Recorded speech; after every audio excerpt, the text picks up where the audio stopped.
آج پہلا موقع تھا کہ ہم اکیلے اکیلے کسی عمارت میں نہیں جا رہے تھے، ورنہ ہر بار ہی ہم اکیلے جایا کرتے تھے، چاہے وہ کراچی کا شمشان ہو یا گلگت کا سیاہ پہاڑ۔ خیر ہم اس ڈسپینسری یا پھر میٹرنیٹی ہوم کے احاطے میں آ گئے۔ بہت ویران جگہ تھی۔ کمپاؤنڈ میں جگہ جگہ چھوٹی بڑی گھاس اگ آئی تھی اور کچھ چھوٹے موٹے درخت تھے جو شاید کمپاؤنڈ کی دیواروں سے چند انچ ہی اونچے ہوں۔ سب سے عجیب بات تھی اس ماحول کا سناٹا، جس میں تو چمگادڑ کی مکرو چڑچڑاہٹ تھی اور نہ ہی جھینگر کی جھائیں جھائیں، بس تھی تو ہم دونوں کی سانسوں کی آواز یا پھر میرے دل کی بے قابو دھڑکن، جو شاید صرف میں ہی سن سکتا تھا۔ اپنی 28 سالہ زندگی میں کئی ایڈونچر کیے تھے، لیکن اتنا سناٹا شاید کسی قبرستان میں بھی محسوس نہیں کیا تھا۔ ہم اس اجاڑ عمارت کی ٹوٹی پھوٹی راہداری پر چلتے ہوئے ہم اس ڈبل اسٹوری عمارت کے قریب پہنچ گئے۔ چند اسٹیپس چڑھ کے سامنے عمارت کا دروازہ تھا اور ابھی ہم سوچ ہی رہے تھے کہ ان اسٹیئرز پر قدم رکھیں کہ اچانک ہمارے پیچھے کچھ سرسراہٹ ہوئی۔ میں پلٹ کے دیکھنے ہی والا تھا کہ رحمان نے میرا ہاتھ تھام لیا اور دھیمے سے لہجے میں کہا، نہیں۔ ہمارے پیچھے ہونے والی سرسراہٹ سرگوشی میں بدلتی جا رہی تھی، جبکہ میرے دل کی دھڑکن کچھ تیز اور تیز ہوتی جا رہی تھی۔ شاید رحمان کا بھی یہی حال تھا، لیکن ہماری یہ کیفیت ایک دوسرے پر ہم ظاہر نہیں ہونے دینا چاہتے تھے۔ ہم نے پہلا قدم اٹھایا اور پھر زندگی میں پہلی بار نہ چاہتے ہوئے بھی اس میٹرنیٹی ہوم کے صدر دروازے کے سامنے آ گئے۔ پیچھے ہونے والی سرگوشی اب بہت ہلکی ہلکی گھراہٹ میں بدلتی جا رہی تھی، لیکن اس کی پرواہ کیے بنا ہم نے دروازے پر ہاتھ رکھ کے ہلکا سا زور دیا تو دروازہ رونگٹے کھڑے کر دینے والے انداز میں چڑچڑاہٹ کے ساتھ کھلتا چلا گیا۔ باہر پورچ میں عجیب قسم کی آوازوں کا بھیانک میلہ سا لگ گیا تھا، جس میں سرسراہٹ، سرگوشی اور غراہٹی شامل تھی۔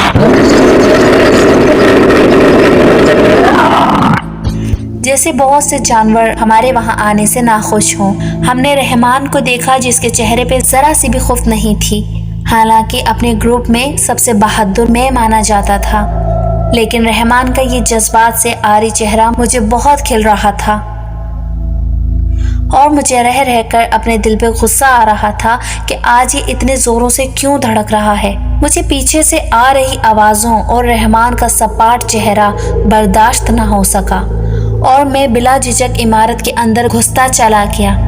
رحمان نے مجھے اس بار روکنے کی کوشش نہیں کی اور میری تقلید کرتا ہوا میرے پیچھے ہی اندر آ گیا۔ ہم جیسے ہی اندر داخل ہوئے تو ہمارے پیچھے سے آنے والی آوازیں ایسے بند ہو گئیں جیسے ہم سے کوئی جرم سرزد ہو گیا ہو اور باہر موجود مخلوق اب شاید ہماری چیخوں کا انتظار کر رہی ہو کہ شاید ہماری گردنیں اچھلتی ہوئی باہر کو گریں گی، کیونکہ ہم نے کسی بہت بڑی ہستی کو یا شاید اس جگہ کے مالک کو چیلنج کر دیا ہے۔ اب پھر وہی سناٹا تھا اور ہماری دھڑکنوں کی آوازیں اور لمبی لمبی سانسیں۔ میں نے رحمان کو دیکھا اور اشارے سے کہا کہ میں اوپری منزل میں جا رہا ہوں۔ رحمان میرا اشارہ سمجھتے ہوئے دائیں جانب مڑ گیا، جبکہ میں اپنے سامنے موجود سیڑھیوں کی جانب بڑھنے لگا جو ایک راہداری کے اختتام پر تھی۔ اس راہداری کی دونوں جانب 4 کمرے تھے، جبکہ راہداری کا طول کوئی 20 قدم سے زیادہ نہ رہا ہوگا۔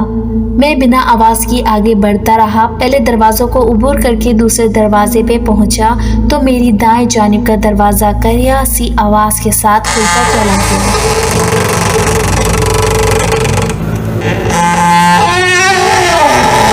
کھلتا چلا گیا۔ میری سانسیں چڑھنے لگیں، لیکن اگلے ہی لمحے پورا دروازہ کھلنے سے پہلے ہی میں نے دائیں طرف دیکھا اور جو شے مجھے نظر آئی اس نے میرے اوسان خطا کر دیے۔ وہ ایک سایہ تھا، شاید کوئی شکل بھی رکھتا ہو، لیکن ٹارچ کی روشنی پڑنے سے پہلے ہی وہ وہاں سے غائب ہو چکا تھا۔ جسامت میں کسی بلی جتنا رہا ہوگا، لیکن ہاتھ پیر انسان کے بچے جتنے ہی تھے اور وہ اپنے ہاتھوں اور پیروں کے بل کھڑا تھا۔